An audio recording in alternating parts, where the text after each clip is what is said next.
I think that's really exciting, and what I'm trying to do is get out, meet everybody like you, and go through a common discussion process. What's our vision for the future of Puget Sound? What do we value? How are we going to present those values and move that kinds of things forward? What really grabs people's hearts? And it grabs in different ways. So, we got to think about that and how to go forward. But I think it's exciting to be here, and it's exciting to be part of this organization to move that forward.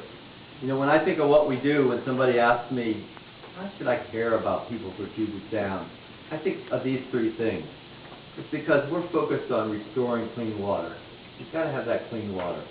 We're focused on restoring populations of wildlife, things that we all love, like orca, or salmon, or rockfish.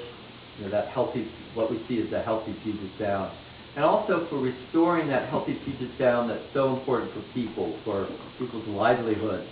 The way we get shellfish like this, for our enjoyment, for our renewal to get out there and that walk on the beach. And we do this in a number of different ways. We do it by engaging communities and people so that they know how to engage in the decision-making process.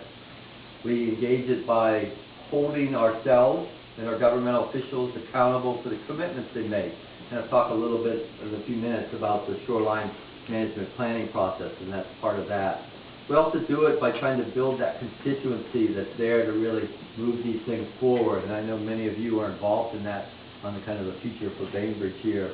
And we also do a lot of on-the-ground restoration. We've got this incredible network of volunteers that will go out there and spend the day in the rain, doesn't matter what weather, pulling weeds or planting things or doing stuff. And it's really exciting to be part of that.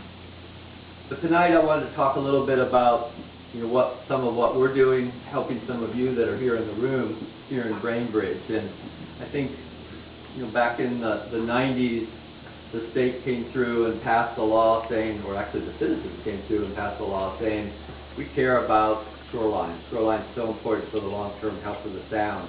So they passed the Shoreline Management Protection Act. And then periodically that gets revised and goes through, and it's in that process right now here on Bainbridge. It's a decision-making process.